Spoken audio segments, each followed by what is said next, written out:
Boa tarde, Carla. Nós já falamos aqui que o PL e o PDT podem embarcar no governo Brandão, né? Isso já tem um prazo para acontecer, esse embarque, esse desembarque, enfim. Vamos lá, Cabalau. Boa tarde, Leidson também. Boa tarde, Cabalau, ouvintes.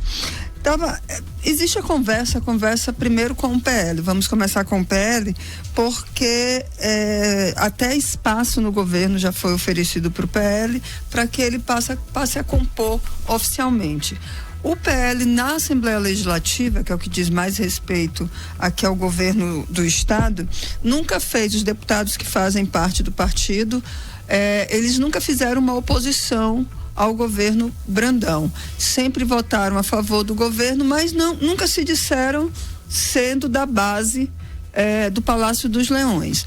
Isso, claro, facilitou com que as conversas avançassem.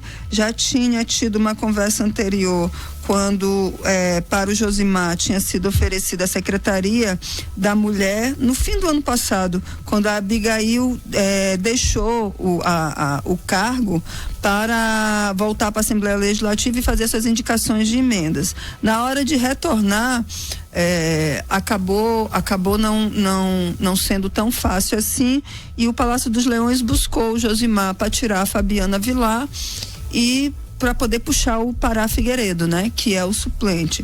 Mas na ocasião, Josimar disse que não se interessava por uma Secretaria da Mulher. Para Fabiana Vilar, que é sobrinha dele, deputada estadual, era mais interessante ficar na Assembleia Legislativa.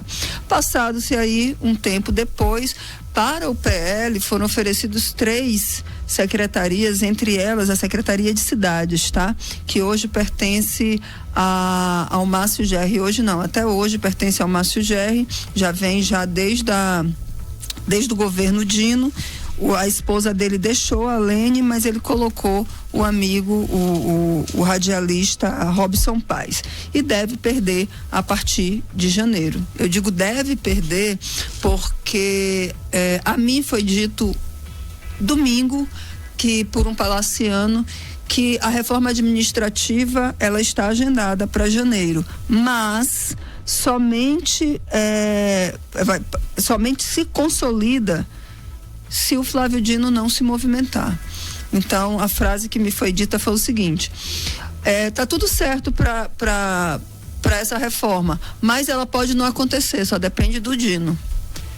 Então, vai ficar agora esperando se o Flávio realmente vai fazer qualquer tipo de gesto em relação ao seu pequeno grupo que aqui ficou no Maranhão, que envolve o Márcio Gerri, envolve o Carlos Lula, o Rodrigo Lago, enfim, e outros nomes, poucos nomes que restaram que ainda não estão mais tão unidos assim ao Carlos Brandão. Então, a gente só vai saber mesmo se o PL desembarca, embarca no barco de Brandão a partir de janeiro, se a reforma administrativa acontecer. Mas que gesto poderia ser esse do ministro Flávio Dino? Voltar ao diálogo, né? Porque desde a confusão relacionada à mudança do comando da SEDUC e da Secretaria de Educação, que o Flávio disse que não conversaria mais sobre isso. Então, não ia receber o governador, não ia conversar mais sobre isso. E aí, sem falar que ainda tem a questão do Tribunal de Contas do Estado, que o ritual para a escolha do conselheiro ainda está lá, deitado em berço esplêndido, dormindo, que Flávio Dino deixou. Apesar da Assembleia já ter mudado todo o regimento, mudado a lei, a Constituição Estadual, para se adequar dentro do que foi contestado na ação direta de inconstitucionalidade do Solidariedade, que fez com que todo o processo fosse suspenso. A gente sabe que a preferência do Palácio dos Leões é pelo Flávio Costa, que é um advogado, mas que o ritual acabou ficando parado porque o Flávio Dino assim determinou e não colocou mais em pauta.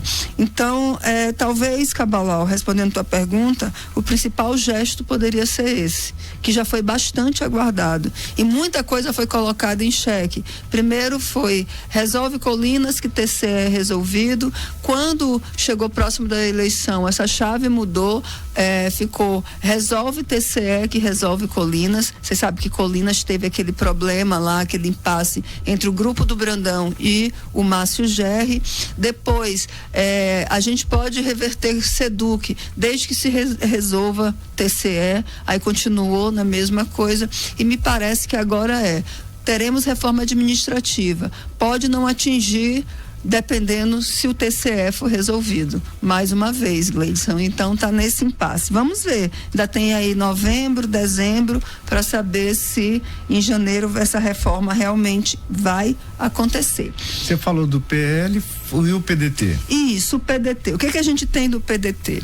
O PDT, claro, do Everton Rocha, foi o principal adversário do Carlos Brandão na campanha de 2022, e até estranho a gente imaginar, mas o PDT vai compor com o Palácio dos Leões, talvez não oficialmente nesse momento para ter espaço dentro da administração, mas para uma campanha de 2026, se o Carlos Brandão e seu grupo político tiver a pretensão de se manter aliado do presidente Lula, para 2026 eles vão ter que se aliar ou aceitar o Everton Rocha como aliado, porque a última vez que Lula esteve aqui no Maranhão, ele disse para o Carlos Brandão que ele poderia escolher o outro candidato ao Senado, ele poderia ser ele mesmo, o Carlos Brandão, o candidato ao Senado, mas o Lula, ele disse, eu tenho um candidato já ao Senado no Maranhão, e quem vier compor comigo sabe que vai compor com ele, que é exatamente o Everton Rocha, coisa que ele falou em janeiro de 2023, quando assumiu o mandato de presidente pela terceira vez. Ele, em uma reunião que estava Carlos Lupe, chegou também Carlos Lupe, presidente nacional do PDT, chegou o Everton Rocha, ele bateu na coxa de Everton e falou, se eu cometi alguma injustiça na eleição de 2022, foi com esse rapaz bem aqui, e que ele não cometeria novamente em 2026. Então a promessa está aí. Então o Brandão já sabe que se for compor para ter o apoio do presidente aqui no Maranhão, ele vai ter que ter o Everton do seu lado. Se ele vai ser o candidato ou não, ele vai apoiar outro candidato, mas vai ser só um, porque o outro é o Everton. Mas Carla, mas aí botando lenha aqui na fogueira, mas quem seria o segundo candidato? Dá assim porque aí tem Elisiane Gama, tem o ministro do Esporte Fufuca, tem muitos nomes aí também para compor essa chapa de indicação do governo. Exatamente, Gleidson, mas tudo vai passar pela posição do próprio Brandão, porque pode ser ele mesmo o candidato, se ele deixar o governo. Mas aí ele não fala em não deixar o governo? Ele não tem falado em não deixar e permanecer? Tem falado, mas eu acabei de dizer aqui para ti, tudo depende de Dino, né? Então, tudo pode mudar. O cenário de hoje é que ele não deixa. Aí, claro, e o que eu falei para vocês ontem sobre o PP e o André Fufuca com a eleição lá em Imperatriz. O Fufuca já fez seu dever de casa. Primeiro, ele tem um partido, que é dele e é forte. Depois, e se ele tiver que ser candidato, eu te garanto que o Arthur Lira e o Ciro Nogueira não vão dizer para ele que não.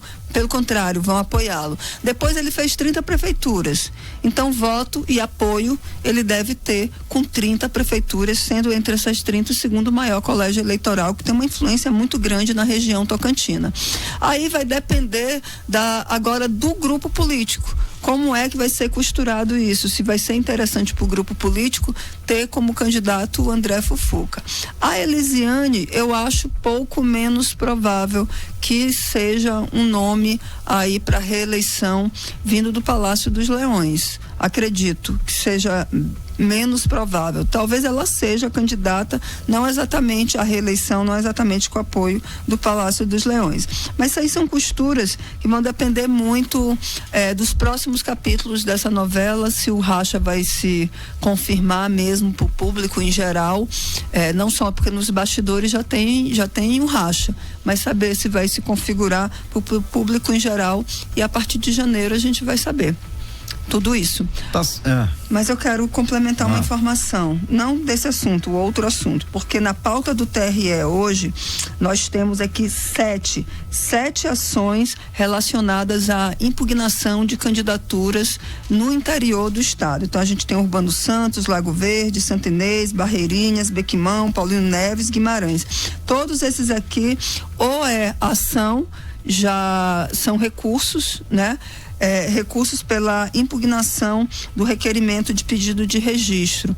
Dependendo do resultado aqui, pode complicar para alguns prefeitos eleitos. Ou não, outros não, pode passar batido e ter que ficar sub júdice lá no Tribunal Superior Eleitoral até o julgamento. Dois chamam a atenção aí, porque tem a ver com com o presidente da Assembleia Legislativa, que é Urbano Santos e Barreirinhas. Urbano Santos e Barreirinhas, isso. Tem esses dois relacionados, que são do grupo político dela. Mas vamos aguardar. Tá lá na pauta, vou acompanhar e trazer o resultado para vocês amanhã, se vamos ter alguma modificação.